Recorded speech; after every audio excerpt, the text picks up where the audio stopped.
వైష్ణవి సమాధి దగ్గర ఇక్కడ మీరు చూస్తూ ఉన్నారు. అన్నలందరూ కూడా ఇప్పుడు ఇక్కడికి వచ్చారు.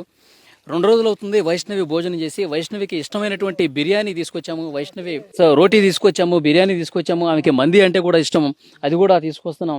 అమ్మా లే అమ్మా, ఒక్కసారి లేచి తినమ్మా, నీకు ఇష్టమైనటువంటి ఫుడ్ తీసుకొచ్చామని చెప్పి 2 రోజుల నుంచి నా చెల్లి వైష్ణవి అసలు భోజనం చేయట్లేదు, నా చెల్లి అసలు తినకుండా ఎలా ఉంటుందని చెప్పి చాలా బాధతో ఇక్కడ అన్నలందరూ కూడా వచ్చి వైష్ణవికి భోజనం పెడుతున్నటువంటి పరిస్థితి ఇక్కడ మనం క్లియర్గా చూడొచ్చు.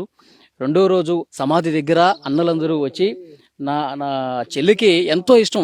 నా చెల్లి ఎప్పుడైనా సరే ఏదన్నా ఆకలేస్తుంది, నాకు బిర్యానీ కావాలంటే పరుగున వెళ్ళి బిర్యానీ తీసుకొచ్చినటువంటి అన్నలు ఈరోజు తను లేకపోయేసరికి తను అసలు ఏం తింటుంది, తనకి ఇష్టమైనటువంటి ఫుడ్ అసలు ఏముంది, అసలు ఎలా లోపల సమాధిలో ఉండగలుగుతుంది.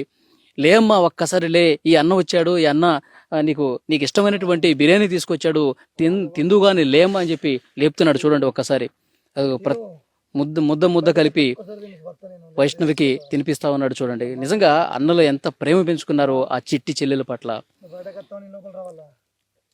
సమాధిలో ఉన్నటువంటి వైష్ణవిని లేపుతూ తను ఇంకా రాదు అని తెలిసినా కూడా ఇంకా ఆ అన్నలు ఎంత బాధకు గురవుతున్నారు, ఎంత ఆవేదనకు గురవుతున్నారు. తినమ్మా, నీకోసం బిర్యానీ తీసుకొచ్చాను తినమ్మా అంటూ చాలా చాలా బాధ కలుగుతున్నటువంటి దృశ్యం ఇది. ఎండలోనే ఉంటూ వాళ్ళు చాలా బాధ వ్యక్తం చేస్తూ అన్నలందరూ కూడా మొత్తం వైష్ణవికి 15 మంది వరకు అన్నలే ఉన్నారండి. ఒకే ఒక్క ఆడపిల్ల, చిట్టి చెల్లెలు, బంగారు చెల్లెలుగా అన్నలందరూ కూడా ప్రేమించారు ఆ చెల్లెల్ని. కానీ ఇక్కడ ఆ దుర్మార్గుడు ఇంత చంపేసి, కత్తితో పొడిచి చంపేసి మా చెల్లెల్ని మాకు కాకుండా చేశాడు అంటూ వాళ్ళందరూ కూడా చాలా బాధపడుతున్నారు. అమ్మ తినమ్మా అంటూ ముద్ద కలిపి నీకు ఇష్టమైనటువంటి బిర్యానీ తీసుకొచ్చానమ్మా అంటూ వాళ్ళందరూ తినిపిస్తున్నారు. చూడండి.